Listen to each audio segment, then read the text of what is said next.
with Coxon. And our first race is about ready to begin. It is the women's single. This is a sculling event rather than sweeping, which is with one oar. And up there in the lanes, Alex, what do we have? Out in lane 6, which is going to be the farthest lane from us, we have Carnegie Mellon. In lanes 4 and 5, two boats from Oklahoma City. Lane 3 in the middle, Villanova, which will be our top seed. Lane 2, Drexel, and lane 1, closest to us, we have UMass. And we should be moments from the start of that. Why should we be looking at lanes 3 and 4 for all of these races, Ferdinand?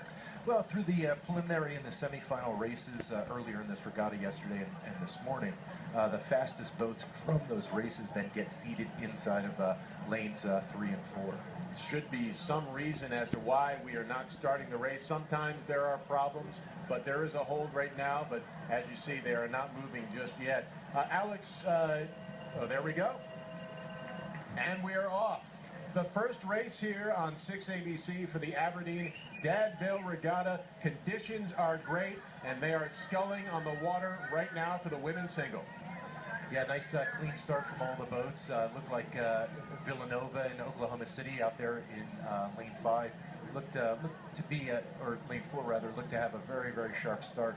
But in these early first few meters here of the race, Villanova, the sculler in Villanova with a very, very clean start, about a half of a length lead. Now, Alex, if you have the manpower or the woman power, it's a great thing to do to flood these races with as many boats as you can, and it looks like maybe the Oklahoma City Stars were able to do that, at least with this race. Yes, and from the early and preliminary races yesterday, both Oklahoma City A and B boats have made it to this final.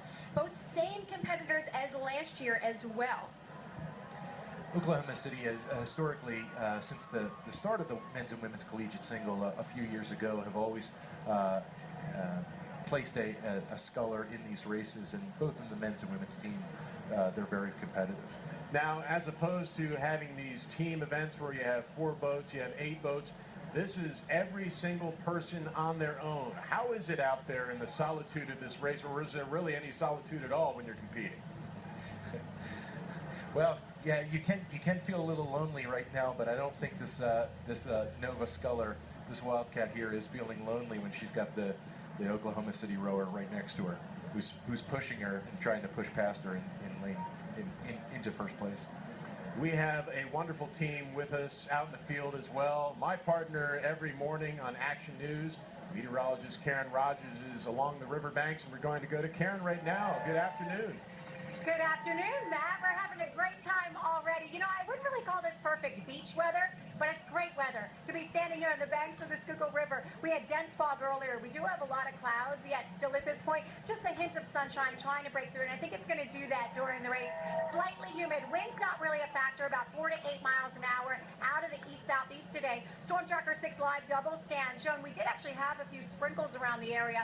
We have about a 20% chance of a spotty sprinkle or shower at any point today, so we're watching for that. But right now it's dry. I'm out here with the crowd. This is Laura. She's been yelling at anybody who doesn't have a bell. So I've got the bells and I'm ready to go. We're going to send it back to you, Aaron. Hi Karen, it's Erin O'Hearn, and of course this is my first time at the Dad Vail, the Aberdeen Dad Vail. I'm so excited to be here. It is such a great event for the sport and a great event for the city of Philadelphia. We're here on the finish line dock, so if you see me wobbling a little bit, you know why, because I'm actually on the dock. We're going to be talking to the fans who've come to watch. These athletes are going to be, of course, talking to the winners and to the coaches. And Drexel should be coming down soon because they're part of the women's singles. And hey, Drexel's over here as well, showing their support for their team.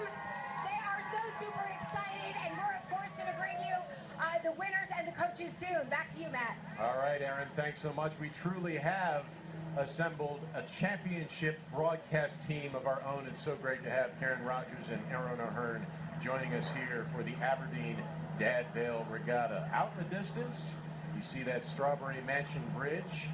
Again, this is a 2,000-meter race, as are all of them, and we're taking a look at some of the leaders right now.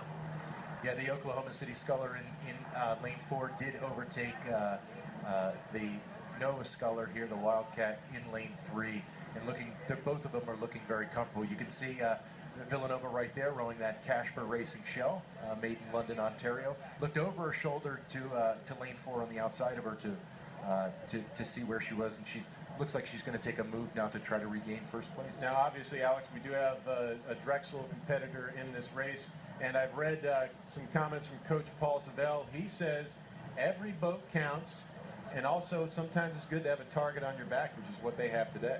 It definitely is good to have a boat in every event. Every event here will be points for the scoring towards the overall trophy. We have Taylor Brady here in lane 2. Now we are also tweeting here. We are multitasking. It is unbelievable the amount of things that we can do all at once, and we are proving that today. Use the hashtag 6ABC Dad Vail to not only ask us questions, you can do that, whether it's Karen, Aaron, Alex, Ferdinand, or myself, but also we've been tweeting a lot of information over the last week or so. And so if you do a search for that hashtag, you can come up with some neat stuff, including, may I say, a picture of Ferdinand Bergen in his days at Temple University wearing a tank top and a top hat and an overcoat in another picture. Well, that wasn't my picture. That was the top hat was the very first Temple men's varsity to win in 1983 during a photo shoot over in Henley-on-Thames in England during the Royal Henley Regatta. You went on quite a run at Temple University, winning 4 gold medals each. Basically, you never lost. Never lost. And it's not bragging if it's true. I had the pleasure of rowing with some very fast oarsmen. I was competed in the junior varsity 8 for 2 years in 1998 and 1999, and then in the varsity 8 for Temple in 2000 and 2001. And Alex, obviously we're not at the point where we're using coxswains in the race here, but you were part of the program at Drexel University that really sparked the renaissance for that university. Yes, and it's great to see how far they've come. I've been out for 3 years now, and it's great to see all the changes in the program in even this short a time. Coach Paul Savell, what more can you say about that guy? Oh, well, he just won the Coach of the Year trophy, so I think that's definitely a great honor for him after everything that the team has accomplished these last few years here at Dad Vail. And so obviously Drexel is going to be a big story today, whether or not they win, because they're trying to go for their 3rd overall points victory.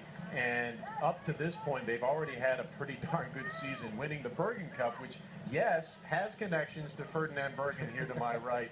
But Drexel also won the Kelly and both Kerr Cups this season. Not too shabby. Definitely not at all. They have a couple wins also in the Connect Cup, and a couple other dual wins as well. So we'll see if they can continue it on here as this women's single is heading in the last 500 meters here. Yes, we can start seeing some of the boaters as they near the finish line here. And behind us, you will start hearing that crowd really, really get excited.